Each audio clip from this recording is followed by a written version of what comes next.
Hello travelers, Boardman21 here, and today's build is going to be a Spellblade based around only wearing unique items. That's right, we're only wearing unique items. This challenge was brought along from Odalith, I hope I pronounced that correctly, but with this build we will only be wearing uniques. We're going to be super tanky, which is surprising, and we'll still do a decent amount of damage. It is kind of on the borderline of a Z DPS build with low damage, but with Frostbite and the fact that it stacks. However, with Spellblade, you do have to get your mana back, and we're using Mana Strike for that instead of Focus, because Focus just isn't as good as it once was. However, we are able to face tank all of the bosses. You can face tank Lagon's Beam, you can face tank the Emperor. There's just really no challenge you can overcome, and we went to 100 waves in the arena with it, so it is, like I said, pretty tanky. The damage, however, is a little low, but if you don't feel like crafting gear and you have just a bunch of uniques laying around, this is a build for you where you can just throw on a bunch of random stuff and try and get it to synergize together. Alright, let's go ahead and get into the skills.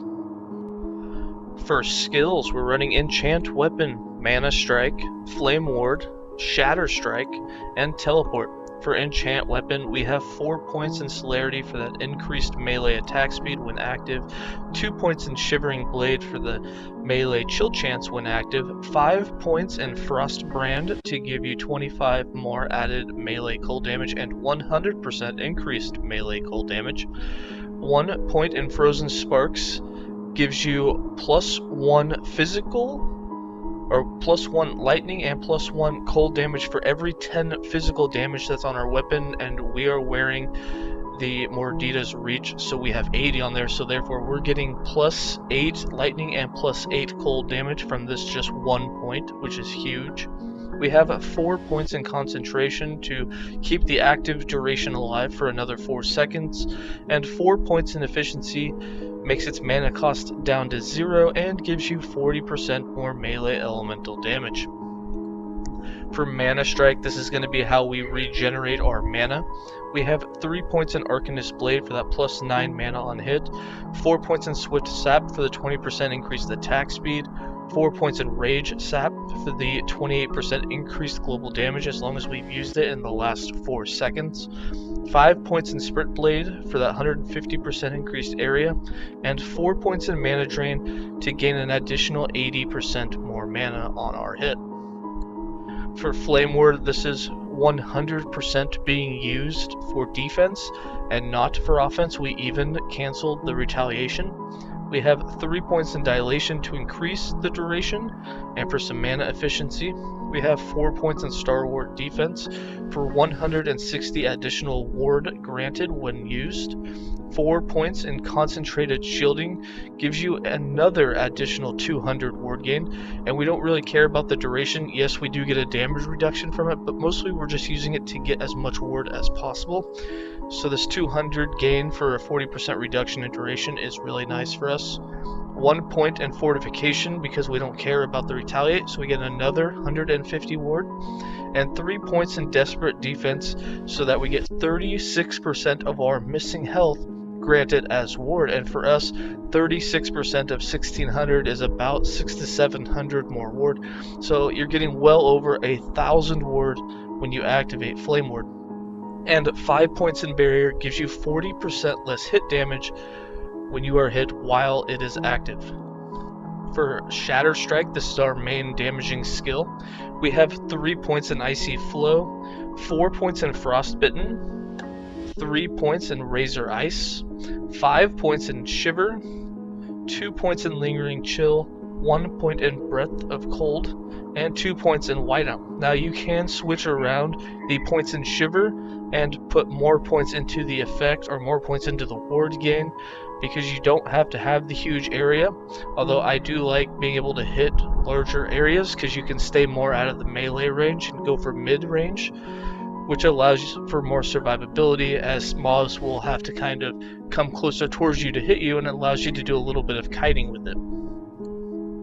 For Teleport, we have 1 point in Ether Barrier, 5 points in Elemental Affinity, 5 points in Resonant Plasma, 1 point in Decoy Position, 5 points in stable duplicates, 2 points in uncontrolled duplication, and 1 point in unexpected copy. We're going to have teleport on autocast, so it's constantly going off.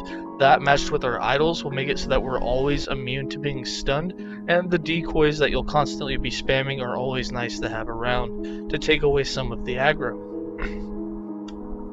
For passives, we have 20 points in the Mage base class, with 6 points in Scholar, 1 point in Elementalist, 8 points in Arcanist, and 5 points in Mage Flurry. We have 15 points in the Sorcerer, with 5 points in Mana Shell and 10 points in Wisdom. We put these points in for that intellect and the increased mana, as we need both. And 76 points in the Mastered Spellblade, with 6 points in Elemental Affinity, 8 points in Infused Weapon, 8 points in Arcane Warden, 5 points in Frozen Steel, 5 points in Arcane Shielding, 5 points in Essence Duel, 8 points in Prismatic Blade, 10 points in Volka's Razor, 5 points in River Blade, 10 points in Mental Fortitude, and 6 points in Outlast. For items, we are wearing idols that gives us a few seconds of stun immunity after using teleport. Now teleport has a 4-second cooldown, so you want to have enough idols to get at least 4 seconds of stun immunity. Here we have a total of 7 seconds. We could actually drop one of these and get more health, which will give you more ward generation, which will be huge for you. Right now we're sitting at 1,641 health, and that lets us sit around 2920 for our ward. If you have more health, that will sit higher. We are wearing some 1x2s for increased and flat health, but you can easily drop at least one of these arcane idols and get another 2 of those and get a little bit closer towards 2k health. Now we are wearing all uniques, and some of these, or not all of them, are interchangeable. We are wearing Mordida's Reach. This is probably the only one you're not going to want to change. However, you could end up running Eye of Rain and doing a bunch of Ignite, and then converting that Ignite to Frostbite inside of Shatter Strike skill. So you can do that, and then you'd have to get an offhand relic, which you could have a Catalyst that gives you ward, or do something else with it. We are wearing Bone Clamor Barbet for the helm because it gives us a huge amount of dex and int, which gives us more damage. It also gives ward per second, additional armor. It's basically the best helm slot for a unique that you can get, especially for a build that's based around ward and int. We are wearing Strong Mind. Strong Mind gives us a 150% more stun avoidance. Now, you can easily change this out for another amulet. I haven't gone through them all to see which one would be better. We were getting stunned a lot, so we put this on there, but then we found the idols to make us immune to stun. So you could easily change it around, but for right now, this is what we went with. You could wear Orion's Eye and get a bunch more mana. You could use the new level 81. I don't remember the name of it, but it gives you more spell, fire, necrotic, and void damage, I believe, which would be really huge. For our chest, we're wearing Enzanguius. For our boots, we have the Last Steps of the Living. Those two are what giving us the huge amount of ward generation. For the rings, we're wearing the Heirloom of the Rest Nomad.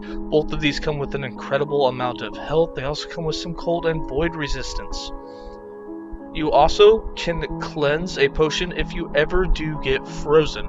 If for some reason you do get stunned, you can also use a potion and it will cleanse that away as well, but you don't really have to worry about the stun. For Boulder Fist, we obviously don't want to leech any of the damage that we do as health, because the lower our health is, the more ward gen we get. So we're wearing the Boulder Fist.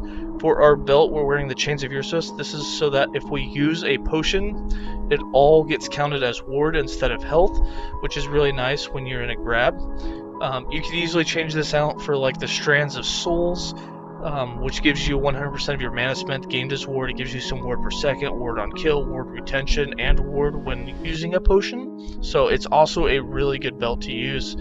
And then for our relic, we have the Grimoire of Necrotic Elixirs, and the reason we wanted this is it gave us some more life, and when you do use a potion, you take less damage from Void, Necrotic, and Poison. It also gives you plus 20 necrotic damage to melee attacks, so it gives you a little bit more damage. When you use it, it also consumes some of your health, so your health will drop down, which gives you more ward gen, so it actually fit in pretty well. If you do go with the Ignite version of this and you're using the Eye of Rain, I would definitely recommend using Soulfire instead. All of these uniques, when I do my written guide on the forums, I'm going to post all of them and write why you would want to use each one, so that you'll be able to see all the uniques that you can intermix in this build. For our character sheet, you can see that we have 44 intelligence, 21 dex, not a whole lot on the resistance. We do have quite a bit of elemental, but we have no physical, no poison, so you do take a bit more damage. But again, this build is still super tanky, and like I've said, and you can see in the gameplay, you can stand in Lagon's beam, you can face tank the Emperor. It's still a super tanky build, even though you don't have a whole lot of resistances. Our damages aren't that high, and then for our armor, you can see we only have 880 for that 20% damage reduction. We're not really running any dodge either. And for our skill rotation in the gameplay, basically we're going to put Flame Ward, Enchant Weapon, and Teleport all on autocast. Now, Flame Ward is something that you can get the extra charge of if you want, and you can definitely use it as a timed thing for when you really need it. You'll be able to push as long as you're micromanaging it like that. You'll be able to push it, but you can see we can get between 8 and 11 of our decoys as long as none of them are dying. And then for damage, you're just going to use your Shatter Strike, get a bunch of hits in, use Mana Strike to get your mana back, and that's the entire playstyle of the build. Completely based around going back and forth between Shatter Strike and Mana Strike, constantly teleporting, and then just getting your damage boost whenever you have Enchant Weapon activated, and getting your defense boost whenever you have Flame Ward activated. Alright, here's some more gameplay.